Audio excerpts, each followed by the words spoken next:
If someone said to you, I want you to throw the party of a lifetime, and here's $250,000 to spend, what would you do next?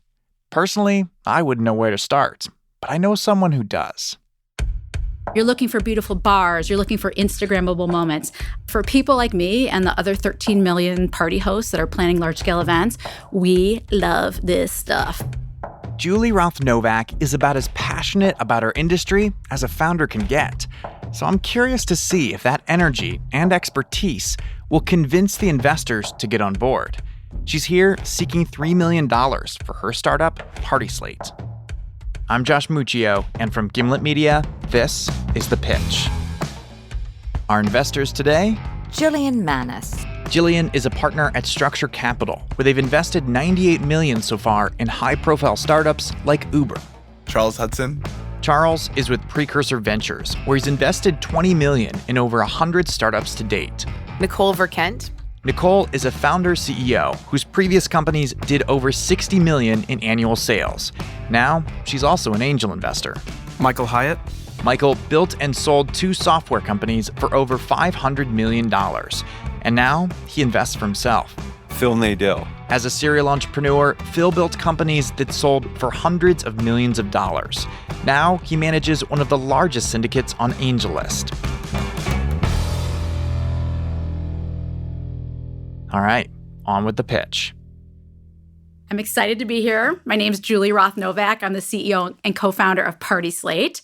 And after planning events through my digital agency career over the last 20 years, I have found that planning events are stressful, they are challenging, there's a lot of different players, it's inefficient.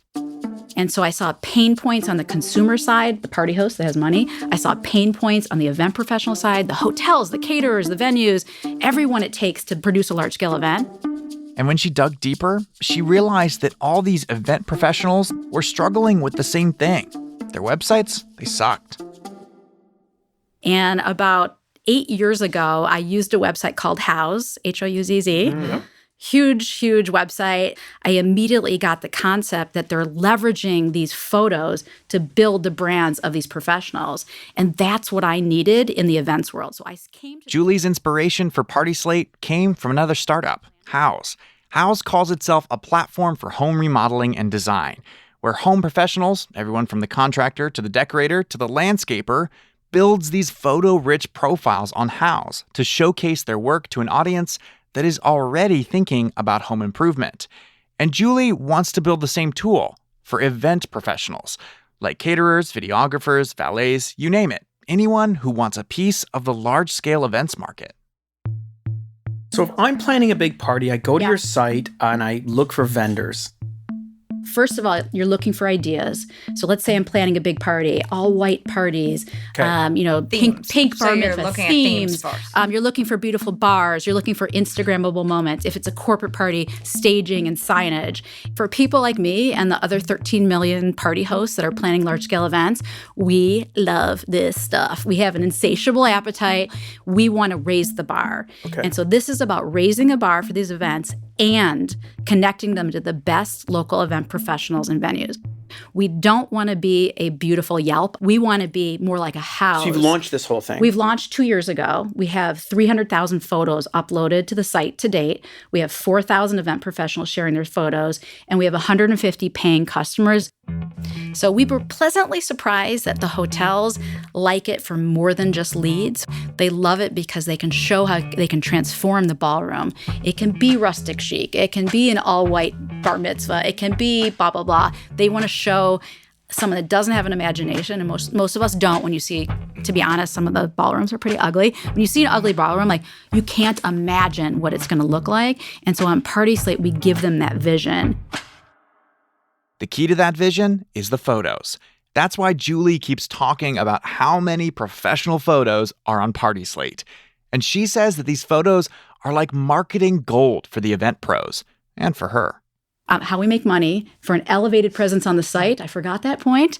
They pay anywhere from $2,000 to $5,000 to be boosted on the site. So per month or per year? Per year. So about $275 to $575.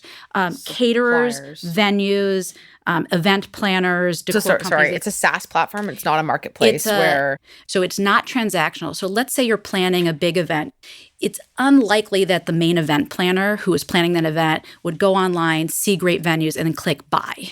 It's just you're going to visit the venue, you're going to meet with an event planner. It goes offline very quickly. But so you're doing lead generation, it's lead generation, but you're not charging per lead. You're charging exactly. Julie's business model is simple.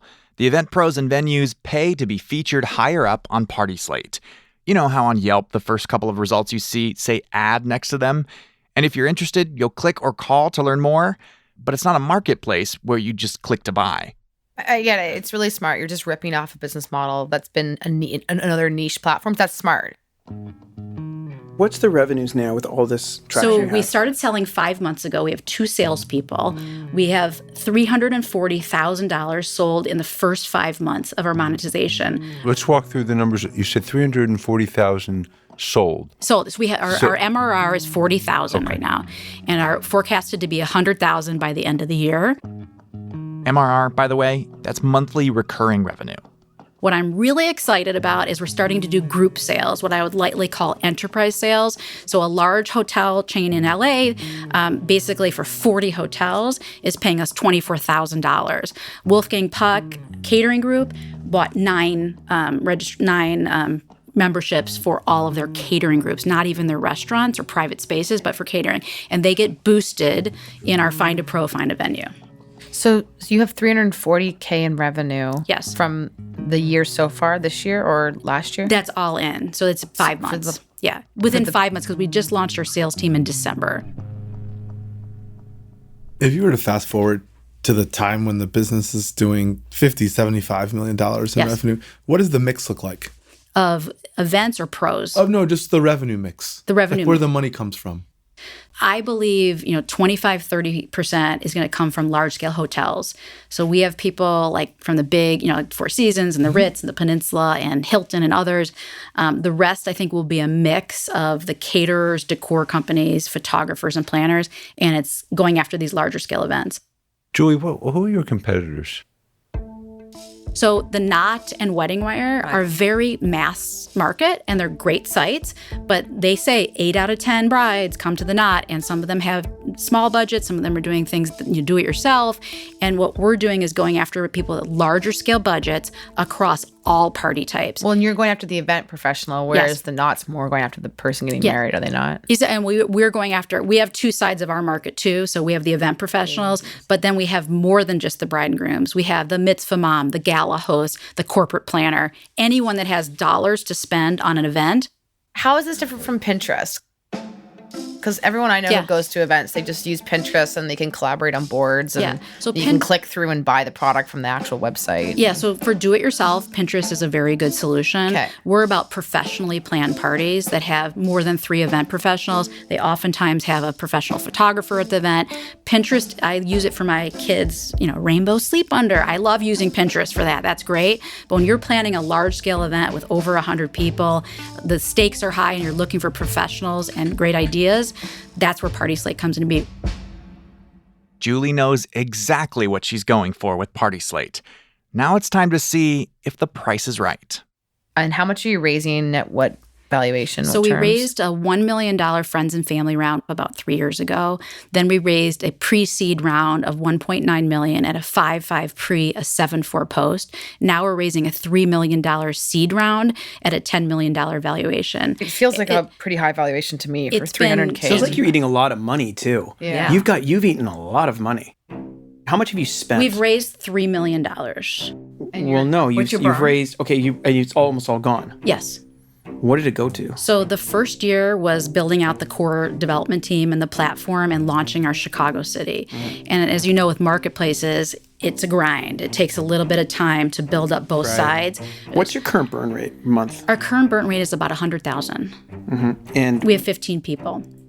Okay.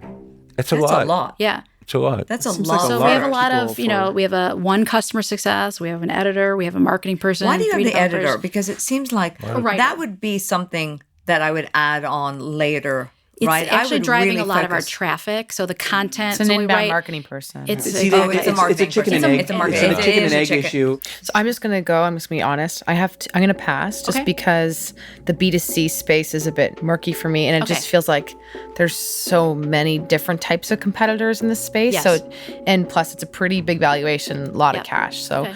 I'm just gonna pass just to put that out there. But I Okay. think you have a lot of energy. Nicole bows out early, but there are still 4 investors left. When we come back, it looks like Julie still has some convincing to do. You know, I want to do this. I like this, but here's what troubles me.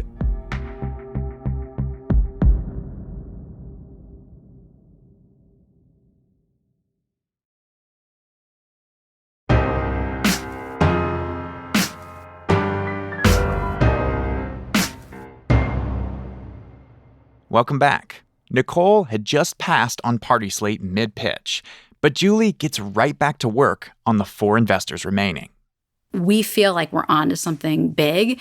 And I'll be honest, I am less concerned about valuation and where we're going than getting the right people in the room.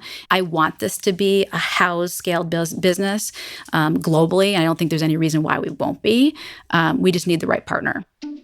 And how are you acquiring consumers? Not the venues, but the consumers.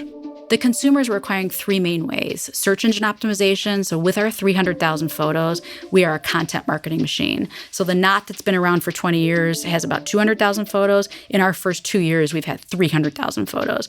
And then publicity. So we do these launch events with the celebrity planners, and they're doing tons of social media. And then finally, we're doing a lot of email marketing. And the email marketing is getting people in, bringing people back. And so it's not a stretch for us. So when to you be do able- the email marketing, Yeah. for example, what's your customer acquisition cost? It's about, to get an email address, it's about $1.50, but we're getting clicks through Facebook and others when we do paid marketing at about 5 cents. So it's a very low cost of acquisition. How much runway will this round give you? This will give us 18 to 24 months. And by the end of that, we want to be at $4 million in revenue, and we want to be in 20 cities. So you're at 300 now. So you're gonna go to 4 million revenue in 2 years. Mm-hmm. Yeah, I'm going to be out. I have a hard time getting my head around the model. Okay. I think that you're building a marketplace, and I think this is going to drink a lot of money. And I think you're going to continue to drink a lot of money. And I think that you're going to need a lot more money than even what you're raising to get this thing to scale. So to get your revenues up to 10, 20, 30 million, you're going to need like maybe multiple of that. So for me, that doesn't make a lot of sense. So I'm going to be out. Okay. Sorry to hear that. Chicago was your first city? Chicago was our first, then LA, And Dallas, and New when York. did you launch Chicago? We launched Chicago 2 years ago. And how much revenue are you generating from Chicago right now? So we started selling in December, and we have about 80 or so clients paying in Chicago. How much revenue is So that? it's about 70. No, sorry, that's talking about MRR. It's about. tell me 200 MRR. The MRR is about 20,000 From Chicago. Yeah, it's mainly Chicago because we started selling there. Right, so about half your revenue. Yeah. You know, I want to do this. I like this, but here's what troubles me. What I'm worried about is you've been monetizing in Chicago for like 6 months now. Yeah. That was your first, city Yeah. where you want to make it work, and your MRR from Chicago is only $20,000. Yeah, but we have a 5-month on-ramp for salespeople. It really wasn't until December that we turned on our packages and everything on the platform could actually enable the things we were selling. But still, December, that's, Yeah. 6 months. Yeah. And you're 20,000 MRR. Well, just in Chicago. But then right, we right. also, yeah. That's what I'm Yeah. trying to look at, I'm One trying to thing. understand what the big picture, the scope Yeah. is. How big can this get? And I'm worried that in your first city, which is a major city, Yeah. where you're based, Yes.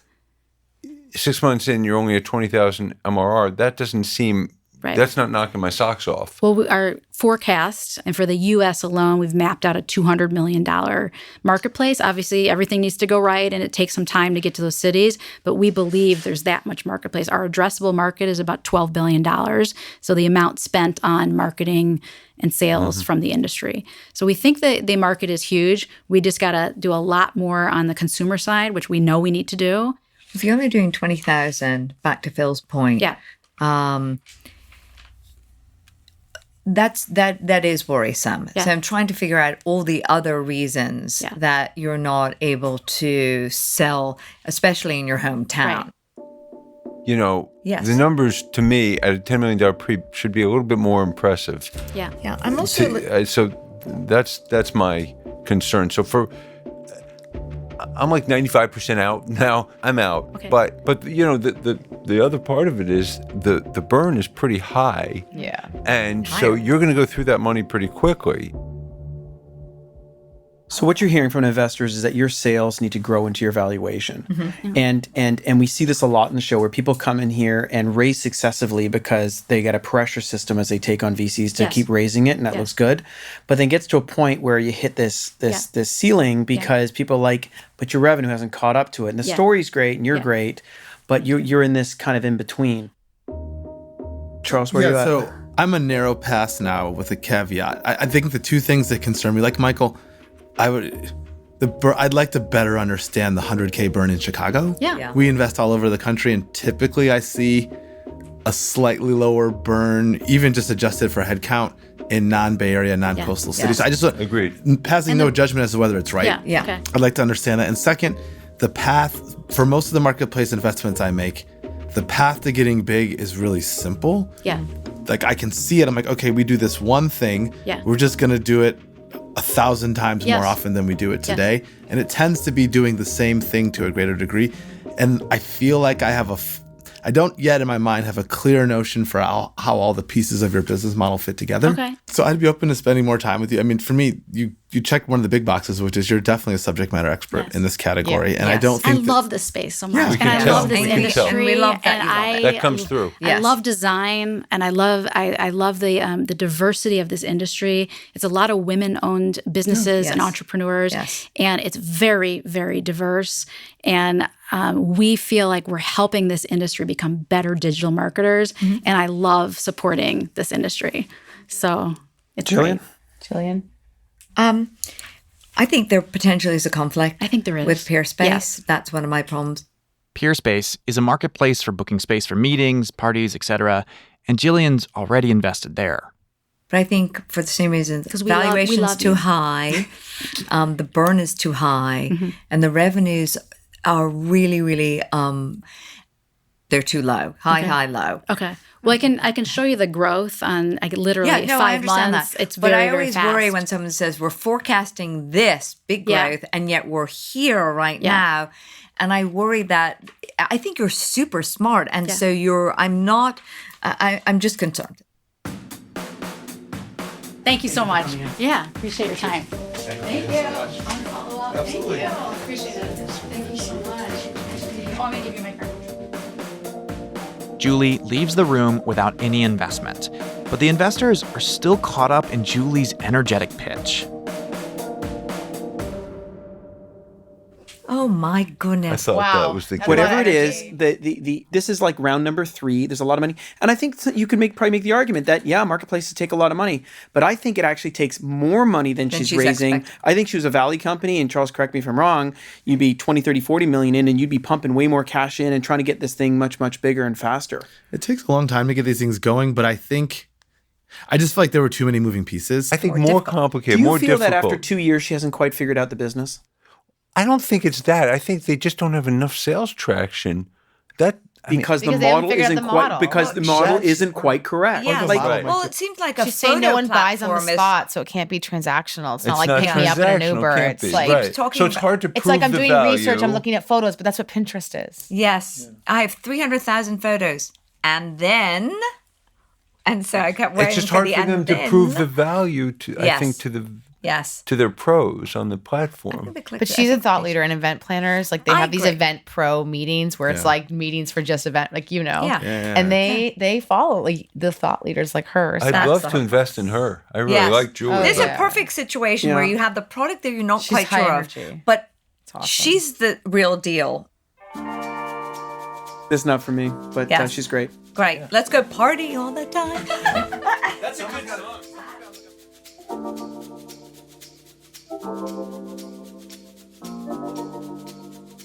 A couple months after her pitch, I called Julie up, hoping to hear her side of the story.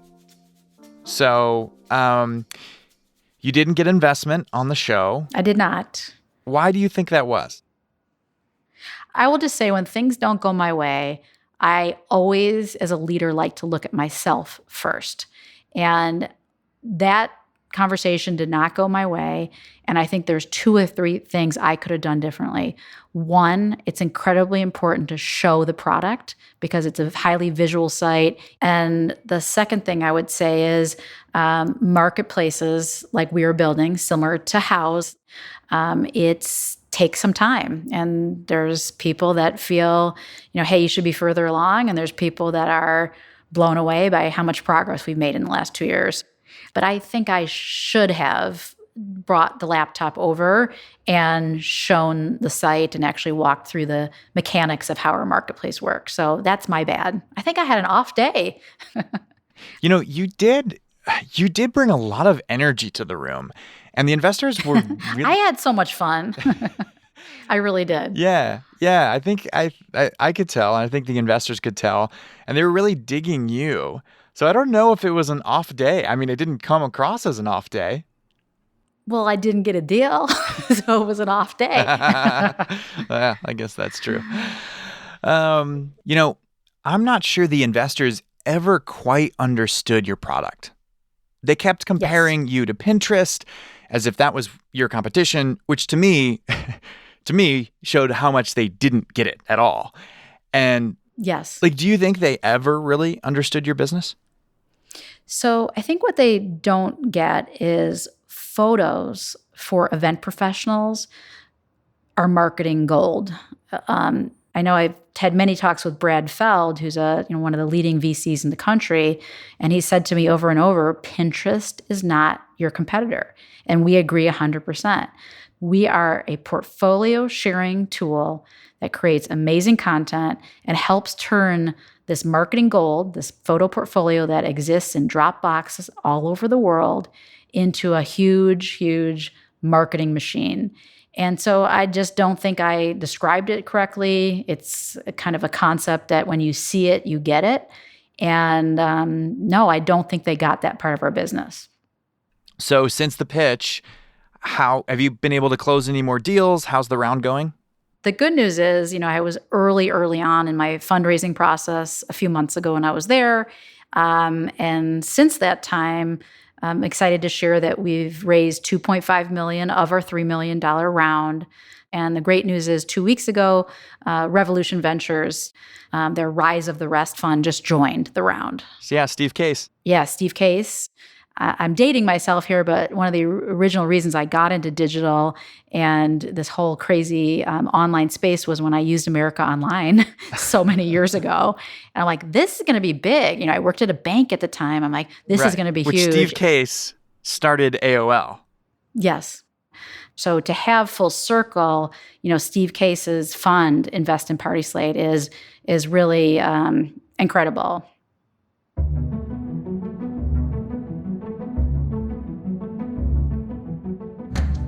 Congrats, Julie. Looks like all your planning paid off.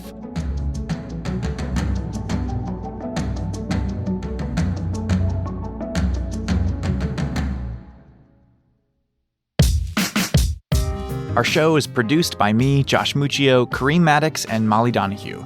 We are edited by Blythe Terrell, with editing help this week from Caitlin Kenny and Emmanuel Berry.